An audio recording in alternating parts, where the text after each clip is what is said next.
যখন প্রথম আমি শুনেছি, অনেক আগে থেকে আমি এটা শুনেছি, জি। তবে বিষয়টা আমার কাছে খুব সিলি মনে হতো যে ভূতের মতো প্রোগ্রামে যে এই ঘটনাটি আমি শেয়ার করবো, এটা আমার কখনো মনেই হয়নি। কিন্তু মানে রিসেন্টলি মানে আমি ইন্টারনেট ঘাঁটতে ঘাঁটতে একটা ইনফরমেশন পাওয়ার পরে তখন আমি ওটার সাথে একটা মিলানোর চেষ্টা করলাম, বিশেষ করে প্যারালাল ইউনিভার্স যে আসলে আছে কিনা বা থাকলেও সেটা কিভাবে আছে সেটা নিয়ে একটু চেষ্টা করলাম। তখন এটার সাথে ঘটনার সাথে একটু মিলাইলাম। কারণ আসলে ভাই পবিত্র কোরআনে আল্লাহ নিজেই বলেছেন যে পৃথিবীতে প্রত্যেকটা জিনিস, প্রত্যেকটা জীবকে আমি জোড়ায় জোড়ায় সৃষ্টি করেছি। এখন আমরা অনেকে যদিও মনে করি যে মানে হাজবেন্ড ওয়াইফ এই জোড়া কিনা, না আসলে কিন্তু না। অনেকে আছে বিবাহই করেন না বা একাধিক বিবাহ করেন, এনার ক্ষেত্রে কিন্তু এক জোড়া কিন্তু হয় না। আসলে আসলে এক জোড়া বলতে যেটা বোঝায় যে অনুরূপ একটা কপি। কিন্তু আসলে ভাই আমি এখানে বসে আছি, আপনি ওখানে বসে আছেন, আমাদেরই ঠিক আর একটা কপি কোথায় আছে এটা কিন্তু আমরা জানি না, আল্লাহই ভালো জানেন। তো এটা এটা একটা প্যারালাল ইউনিভার্সের একটা ধারণা আর কি, যেটা যদিও সুস্পষ্ট এই বিষয়ে কিছু নাই, কিন্তু তারপরেও মানে এটা যে একদম মানে কেউ এটা অস্বীকার করেন না, কিন্তু আল্লাহই ভালো জানেন যে এটা কিভাবে আছে। তো এই রিলেটেডই রাসেল ভাই এখন যে বিষয়টা আমি শেয়ার করব সেটা হচ্ছে যে আমার যে মানে আমার যে দাদা বাড়ি সেটা ফরিদপুর জেলায়, ফরিদপুর জেলার বোয়ালমারী থানাতে। তো ওইখানে মানে আমি আমার বেশ কিছু আত্মীয় স্বজনের কাছে একটা ঘটনা মাঝে মাঝে শুনতাম, ওনারা সেটা বলতেন। সেটা হচ্ছে যে প্রায় ৭৮ বা ৭৯ সালের দিকে রংপুর থেকে একজন ব্যক্তি ওখানে আসেন। তো আমরা যেটাকে রাসেল ভাই যে কামলা বলি, যে মানে ডে লেবারার আর কি, যারা ফসল কাটার মৌসুম গুলোতে সাধারণত তারা বিভিন্ন জায়গা থেকে আসেন, ফসল কাটেন, আবার ওই মৌসুম শেষ হলে তার যার যার বাড়িতে ফিরে যান। তো ওনার বাড়ি ছিল রংপুরে। তো উনি খুব ভালো কাজ করতেন, কিন্তু খুব সবসময় মন খারাপ করে থাকতেন। তো একবার মানে উনি যেই বাড়িতে থাকতেন সেই বাড়ির মালিক ওনাকে জিজ্ঞেস করলেন যে কি ব্যাপার, তোমার সবসময় মন খারাপ থাকে, মন খারাপ কেন থাকে? তখন উনি একটা অদ্ভুত বিষয় শেয়ার করেন। তো সেই বিষয়টি হলো রসেল ভাই, ওনারা দুই ভাই ছিলেন, উনি ছিলেন বড় ভাই। তো ছোট ভাই বড় ভাই দুইজনই বিবাহিত ছিলেন, ওনার দুইটা সন্তান ছিল। তো উনি ছোট ভাই বড় ভাইয়ের ঘরও ছিল আলাদা। তো ওনার কথা অনুযায়ী একদিন উনি ঘুম থেকে উঠে মানে দেখেন যে ওনার ঘরটা কেন যেন অপরিচিত লাগছে, মানে এই ঘরটা ওনার না। তো উনি ঘর থেকে বের হয়ে এসে দেখেন যে উনি ওনার ছোট ভাইয়ের যে ঘর সেটাই শুয়ে আছে। তো ওনার স্ত্রীকে ঘুম থেকে দেখে তোলেন, বলে যে কি ব্যাপার, রাতের বেলা কি আমাকে ছোট ভাই, তুমি এবং আমি কি ছোট ভাইয়ের ঘরে চলে আসছি নাকি? তো বলেন না, ছোট ভাইয়ের ঘর তো এটা না। ছোট ভাই কেন, মানে মানে ছোট ভাই কেন, তুমি তো ছোট ভাই, তো অন্যজন তো বড় ভাই, আর এই ঘর তো তোমারই ঘর।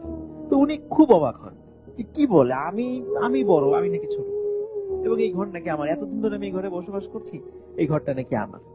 তখন উনি এইটা শুনে খুব মানে নিজেই মানে খুব আঘাত পান যে বলে কি। তখন বলেন, ওনার আবার দুটো সন্তান ছিল, উনি ওনার স্ত্রীকে বলেন আচ্ছা ওরা কি ঘুম থেকে উঠেছে, ওদেরকে ডাকো। তখন বলে যে ওদেরকে ডাকবো, ও তো মানে বড় ভাইয়ের সাথে ঘুমায়। বড় ভাইয়ের সাথে ঘুমাবে কেন? বলে মানে কেন, ওটা তো তার বাচ্চা, তার সাথে ঘুমাবে না? বলে না, এই বাচ্চা তো আমার। তখন তার স্ত্রী বলে যে এই বাচ্চার একজনের বয়স 5 বছর, একজনের বয়স 7 বছর, তোমার হয় কেমন, তোমার আবার বিয়ে হয়েছে তো 1 বছর। তখন উনি তো মানে খুব অবাক হন এবং রীতিমতো বাসা বাড়িতে ঝগড়াঝাটি শুরু করে দেন। এখন আশ্চর্য বিষয় রাসেল ভাই দেখেন, ওই দুটো বাচ্চা বাইরে বেরোয় এসে তাকে চাচা চাচা বলছে। তো এইটা দেখার পরে মানে বাড়ির সব লোকজন একটা মানে ডিসিশনে আসেন যে এই রাতের বেলা কেউ হয়তো বা জিনে ধরেছে বা এমন কোন ঘটনা ঘটেছে যে সে পাগল হয়ে গেছে। আচ্ছা। তো উনি যাই হোক বাড়ির লোকদের সাথে ঝগড়াঝাটি করে চিন্তা করেন যে যাক সূর্য উঠে গেছে, এখন মাঠে যেতে হবে। ওই সময় ফসল কাটার মৌসুম ছিল তার এলাকায় ওই সময়। তো উনি ফসল কাটার জন্য, আমরা যেটাকে মানে কাঁচি বলি আর কি, কাঁচি নিয়ে উনি মাঠে গিয়েছেন ফসল কাটার জন্য। ধানও পাক ধরেছে। এখন উনি যেই ক্ষেতে ফসল কাটা শুরু করেছেন, হঠাৎ করে একজন ব্যক্তি এসে বলছে এই করো কি করো কি। কেন? বলে যে আমার ক্ষেতের ফসল তুমি কাটছো কেন, তুমি তোমার খেতে যাও। বলে কি বলো, আমার এই ক্ষেতে আমি ফসল লাগাইলাম, বড় করলাম, পাক ধরেছে, এখন আমি ফসল কাটবো না? বলে না, এই ক্ষেত তোমার না, এই ক্ষেত আমার, তোমারটা ওই পাশে।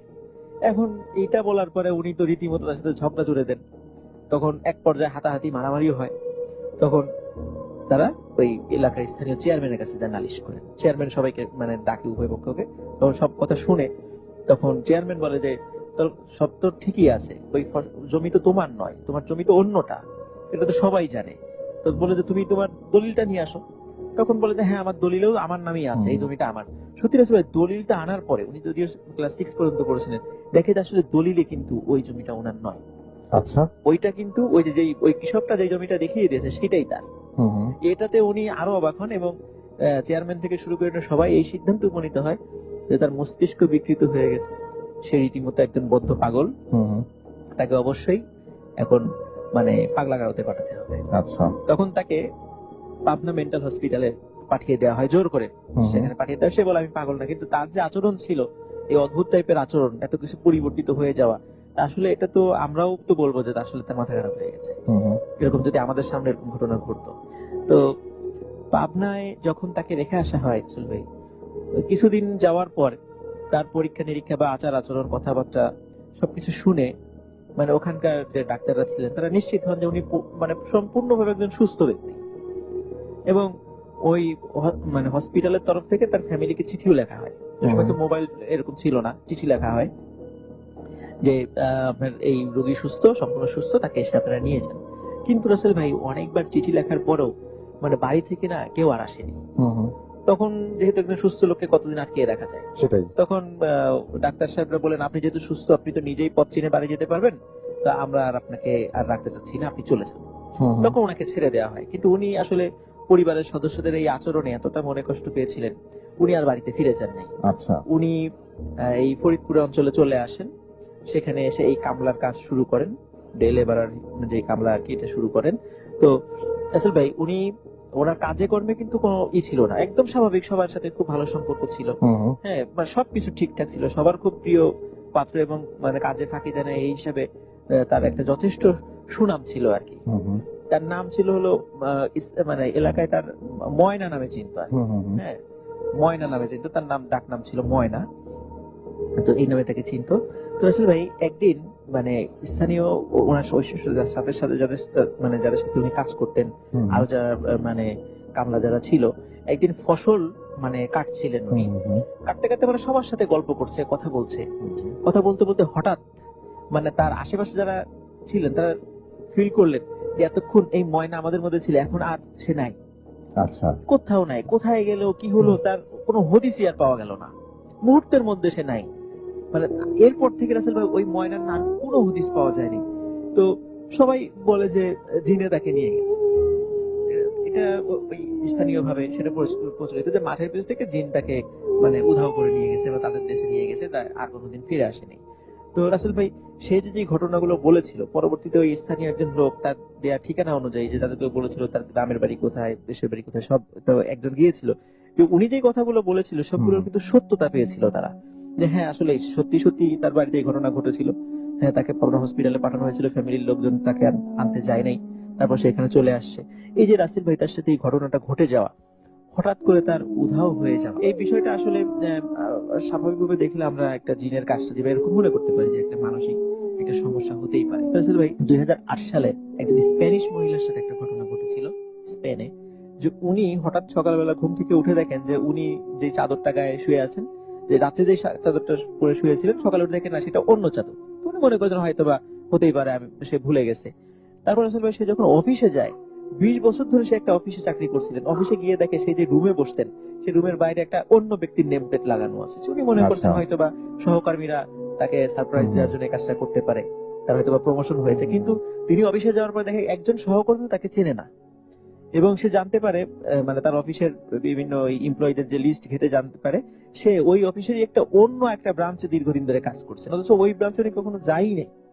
আচ্ছা, তো তারপরে উনি চিন্তা করলেন উনি মনে হয় বড় ধরনের কোনো মানসিক রোগে আক্রান্ত হয়েছেন, উনি ডাক্তারের পরামর্শ নেন, ডাক্তার বলেন উনি সম্পূর্ণরূপে সুস্থ।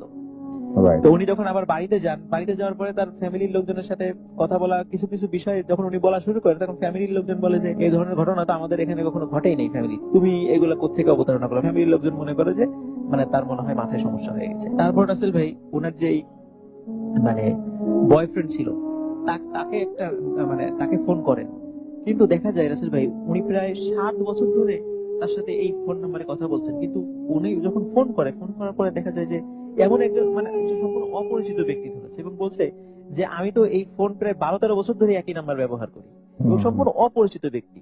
এবং আরো একটা জিনিস রাসেল ভাই, যে মানে যে এক্স বয়ফ্রেন্ড ছিল তার দেয়া অনেক জিনিস ছিল, হুম। তো সেগুলো বাসায় গিয়ে দেখেন সেগুলো অনেক তিনি ফেলে দিয়েছিলেন হুম। সম্পর্ক ব্রেকআপ হয়ে যাওয়ার পরে। দেখে সেই জিনিসগুলো তার মানে ঘরে রয়েছে। তারপরে উনি যখন ইন্টারনেটে বিষয়গুলো ঘাটাঘাটি করেন তখন উনি জানতে পারেন যে আসলে উনি যেই দুনিয়াতে আছেন এটা ওনার দুনিয়া না, উনি সম্পূর্ণ অন্য একটা প্যারালাল ইউনিভার্স থেকে এখানে চলে এসেছেন। যদিও সেটাই। রাসেল ভাই এটা এটা কিন্তু কিন্তু খুব অদ্ভুত একটা ঘটনা। এটা এবং যদিও আমরা এটা কোনো বৈজ্ঞানিক ব্যাখ্যা দিতে পারবো না, হ্যাঁ, হ্যাঁ। কিন্তু এরকম ঘটনা যে আসলেও ঘটতে পারে। কখন যে এক দুনিয়া থেকে আরেক দুনিয়া ভেদ করে আপনি চলে যাবেন, কারণ ব্যাপারটা আসলে ভাই, এই যে অনেকটাই অন্যরকম। আইনস্টাইন, নিউটন, ওনারাও কিন্তু এই প্যারালাল ইউনিভার্সের একটা না, ধারণা প্যারালাল দিয়েছেন। ইউনিভার্সের ঘটনা, প্যারালাল ইউনিভার্সের বর্ণনা অনেকেই দিয়েছেন এবং আমি গত সপ্তাহে ওইটা নিয়ে একটু আলোচনা করেছিলাম। আমরা ভবিষ্যতে হয়তো আবারও আলোচনা